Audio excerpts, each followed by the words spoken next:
Okay, for these questions, we have to label all the forces on the rocket. Okay, imagine that this is a rocket and there is going to be a downward force, which is the weight, and it can be calculated by W is equal to mg, and this is equal to 3.2 times 10 to the power of 6 times 10. This will give us 3.2 times 10 to the power of 7 Newton. Okay, next, there is an upward thrust that is provided by the engine, which is 3.4 times 10 to the power of 7 Newton. So we label in as well.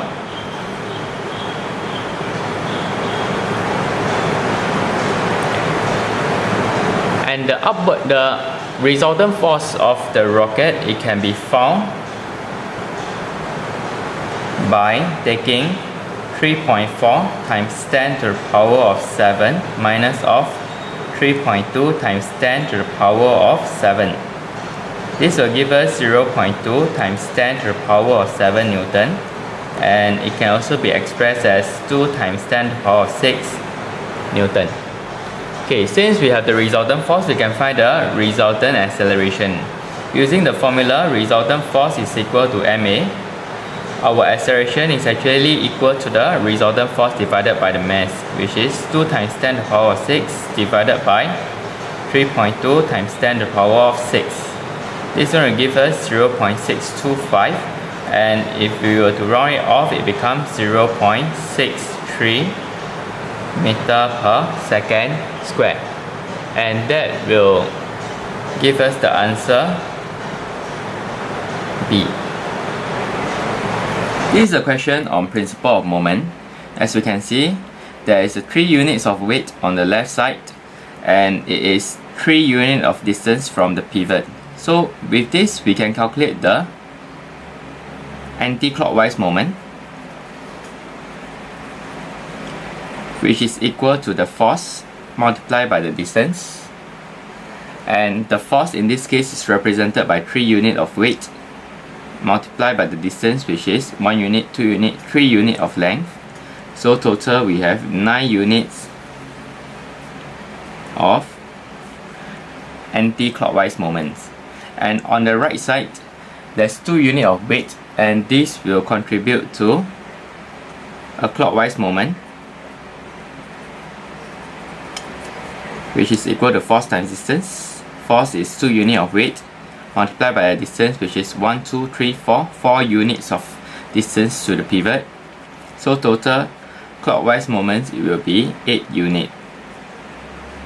Okay, in order to balance this seesaw, we need the anti-clockwise moments to be equal to the clockwise moments.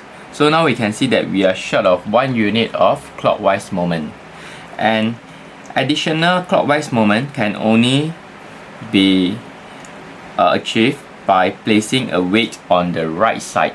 So definitely option A is out, and it has to be placed on the position B, because the weight is a single unit, so the clockwise moment is equal to a force of 1 unit, and we have to multiply by a distance of also 1 unit in order to get 1 unit of clockwise moment, and with this we can balance the seesaw. So the answer is B. Okay, this laminar is pivoted at point P, and the weight is 2 Newton, and the center of gravity is at C. So the weight, it will act downwards directly at C, and this is 2 Newton. And since it is pivoted at P, this downward weight is going to create a clockwise moment.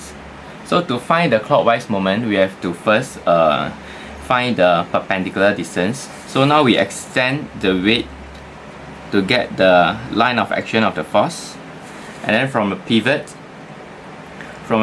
we draw a line that is right angle to the line of action of the force. It's at right angle here.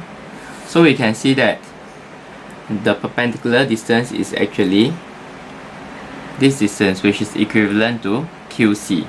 And since QC is 0.3 meter, we can calculate the moment as moment is equal to force times distance, which is equal to 2 times 0.3. We will get 0.6 Newton meter clockwise. Okay, so answer is A. Okay, for this question, right, when a metal is heated,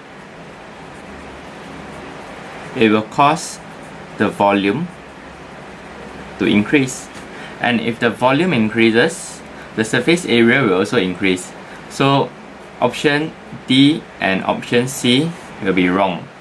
And as we know that the density is equal to the mass over volume, if let's say the volume were to increase, it will lead to a decrease in the density. So option A is also wrong. So the answer must be option B, which is mass.